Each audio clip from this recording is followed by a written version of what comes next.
Hello guys, samahan niyo ako, magluluto ako ngayon. Niluluto ko pala guys yung chicharong bulaklak, favorite ni Batanggenyo yan. Katatapos lang namin galing sa trabaho, ngayon nagutom ako, kaya nagluto ako. Kaso guys, parang hindi ko gusto, iba yung amoy. Amoy maang to, amoy ni Batanggenyo. Ha ha ha ha. Ayan guys, nilalapad-lapad ko lang siya. Habang nagluluto ako, nakasimangot ako kasi pagod. Pagod ang lola mo. Ay, nako.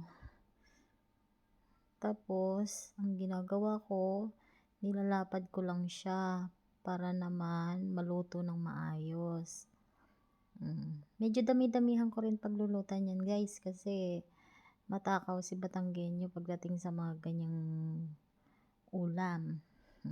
Medyo takot na takot pa ako sa mga mantika niyan, hindi talaga ako nagluluto. Pero napagod kasi si Batanggenyo kaya ako muna magluto. Tapos hahaluan ko rin 'yan ng pritong isda. Tignan mo naman ang lola niyo guys, nakasimangot. Ay puki. 'Di ba halatadong hindi nagluluto, takot sa ano. Tignan mo yung kamay guys, laging naka-appear. Halata ba? Ayan, malapit na maluto yan. Madali lang pala maluto yan guys kasi ano, mabilis yung apoy na ginawa ko. Konting mekos-mekos lang, patayin dahil maingay. Makadistract ka sa video ko. Aba, pasayaw-sayaw pa ako pala dyan. Di ko alam yun ah. Good mood si Inday. Good mood yata ako kanina dyan ah.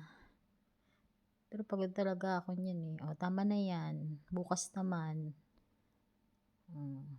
Tapos ganyan guys, ano ko na, isusunod ko na yung ano dyan, yung isda. Magpaprito ako ng tagdadalawa lang kami ng dadalawang piraso lang na pritong isda.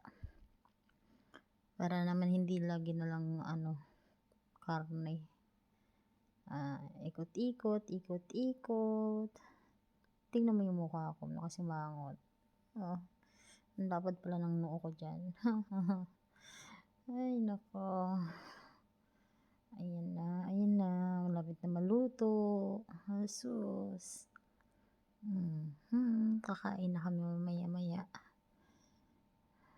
Actually guys, si Batanggenyo nanonood lang ng YouTube dyan, samantala ako nagluluto pala eh, no? Ay, puki, buhay pa pala yung ano, isda. Tumalon pa. Kaya ganun.